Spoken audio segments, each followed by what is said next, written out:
Chapter 4. Student Life. Claire Rutherford, aged 25. She was a student at the university, said Logan. It was 9 o'clock on Friday morning. Logan was sitting at her desk. Sergeant Grant had just come into the room. How do we know? He asked. She shares a flat in Marchmont with a girl called Katie Jardine. Jardine reported her missing this morning. For many years, the Marchmont area had been popular with students.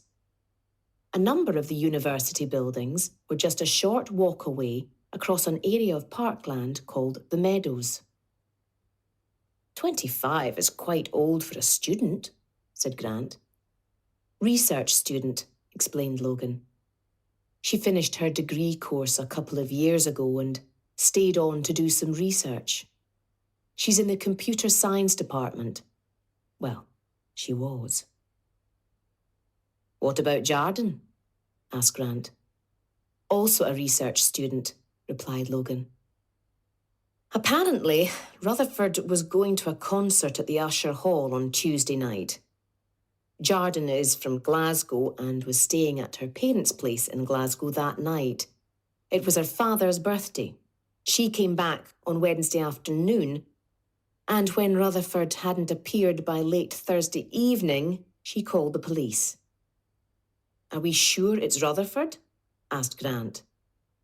The body matches her description, but we need to go over and talk to Jardine now.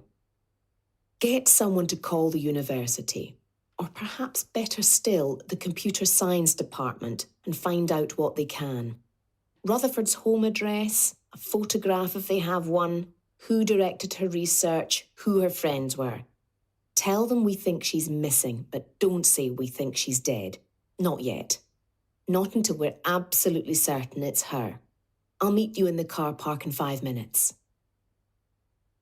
Marchmont Road was a wide street with tall buildings on each side.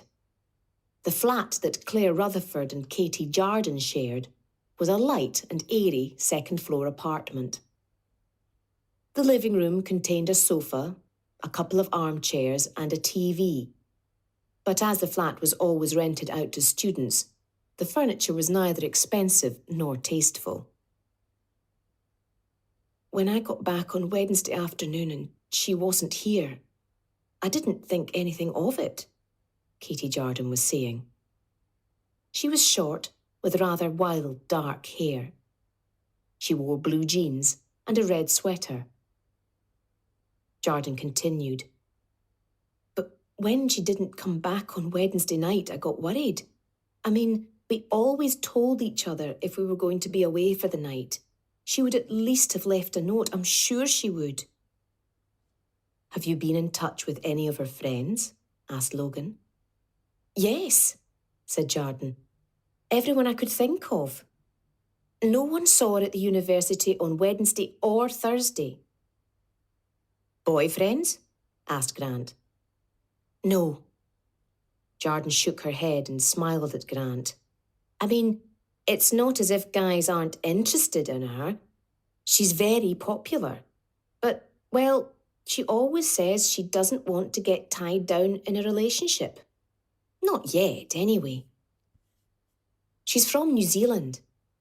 Her grandparents were Scots. That's why she came here to university. But even though she's been in Scotland quite a while, she hasn't decided if she wants to stay. Have you looked round the flat and in her room? Has anything been taken? Asked Logan. Not that I can see. All her things seem to be here. Do you have a photo of her? Asked Logan.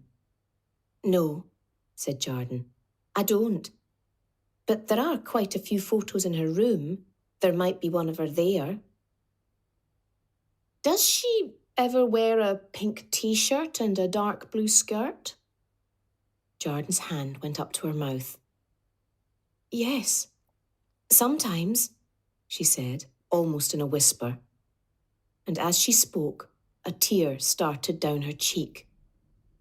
You've found her, haven't you? Logan put her hand on Jarden's arm. "We're not sure about anything just yet," she said gently. "Is it okay if we have a look in her room?" When Jarden nodded through her tears, Logan looked at Grant, who left the room to look round the rest of the flat. Half an hour later, Logan and Grant were sitting in Logan's car on Marchmont Road. Grant was holding a list of the names and addresses of Rutherford's friends that Katie Jarden had given him. Logan was looking at a photograph of Claire Rutherford that Grant had found in her room. "Apparently, Rutherford's supervisor is a guy called Dr. David Balfour," said Logan. "He directs a lot of the research in the computer science department." Logan reached up to get her seatbelt and pull it down. "He's got an office in King's Buildings out on West Mains Road," she continued.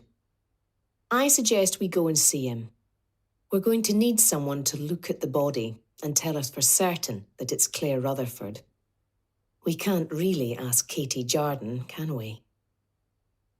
"No," said Grant. "It would break the poor girl's heart." "At least we think it would," said Logan. Grant looked at her sharply. "I'm sure you're right," she said. "But we still need to check that Katie Jarden was at her parents' house on Tuesday night." "True," said Grant. One of the reasons that Logan was such a good detective was that she was careful. She checked everything, even the obvious.